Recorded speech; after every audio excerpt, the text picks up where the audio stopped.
d'actualité, Emmanuel Macron, quand il était parti, toujours à Bruxelles, par rapport à la demande de conciliation, oui, où il avait dit « Ne vous mêlez pas de ce qui se passe entre la colonie nigérienne et la France. Le Niger nous appartient. Nous sommes seuls à décider de la solution. » C'est pourquoi je dis c'est civilisationnel. Oui. C'est culturel. Encore en 2023, décembre, un autre brillant Français a dit, je cite, « C'est le petit stupide ». J'ai dit, je répète, hein, c'est le petit stupide d'Emmanuel Macron qui a ouvert les yeux aux Africains. Petit stupide Emmanuel Macron qui a ouvert les yeux aux Africains. Si jamais nous perdons ces colonies, nos fils, nos petits-fils iront en Afrique chercher leur subsistance. La migration va changer de direction. L'Union européenne, à côté de la France, doit faire en sorte que cette vision africaine échoue. C'est ce qu'il dit. Et elle va plus loin. Cette vision, nouvelle vision des Africains de l'AES doit échouer. Le Niger, le Mali, le Burkina, s'ils réussissent, d'autres suivront. Il faut que Emmanuel Macron parte, ça je suis d'accord avec lui, même si c'est avec regret.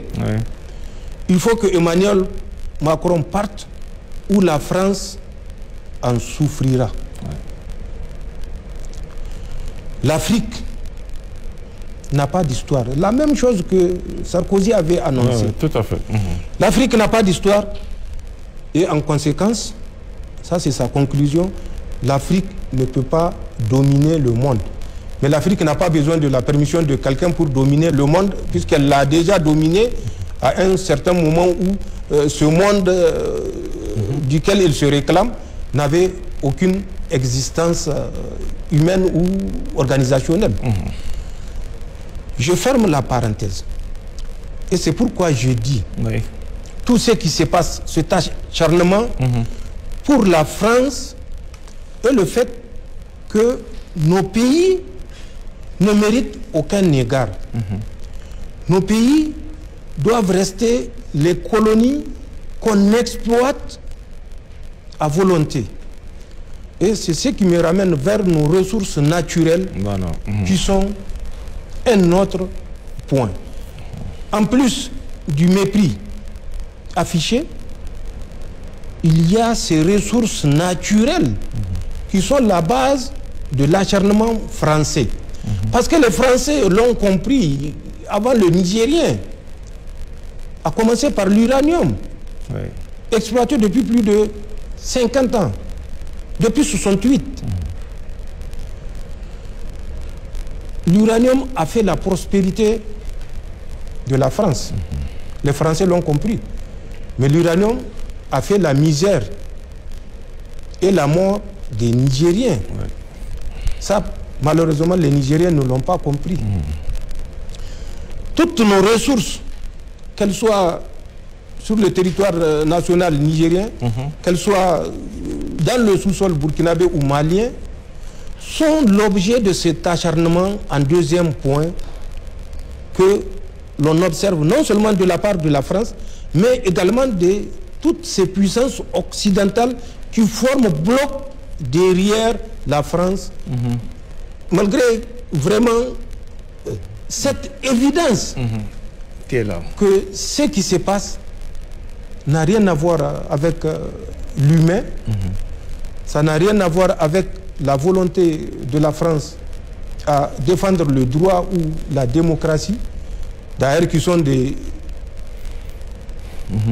données à géométrie variable qui évoluent en fonction du contexte et des intérêts de ces puissances. Donc, c'est ce qui fait que la France s'acharne contre nous. Et troisième explication, c'est la Confédération. Dans cette organisation que nous avons créée, trois piliers ont été retenus comme étant des piliers impérativement communs à nos trois États. La défense, la diplomatie et le développement. La défense, nous avons abordé la force unifiée. Avant même que cette force unifiée soit créée, je l'ai expliqué que nous menions des opérations soit avec le Burkina ou avec le Mali, et le Mali également avec le Burkina.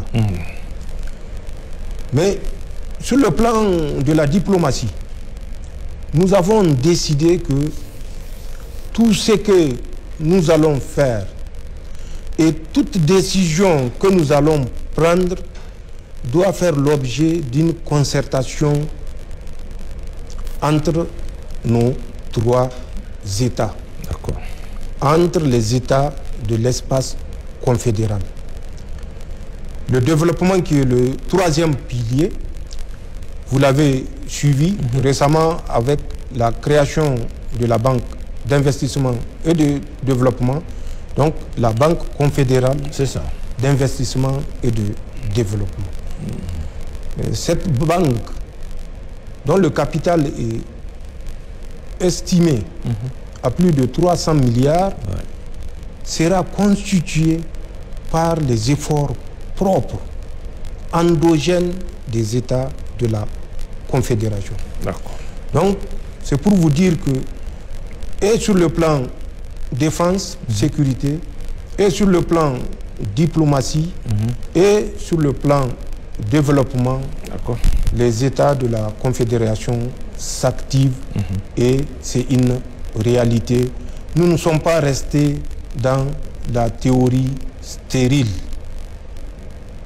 Car comme le dit un sage, la théorie sans pratique est stérile, la pratique sans théorie est aveugle. Nous ne voulons être ni l'un ni l'autre.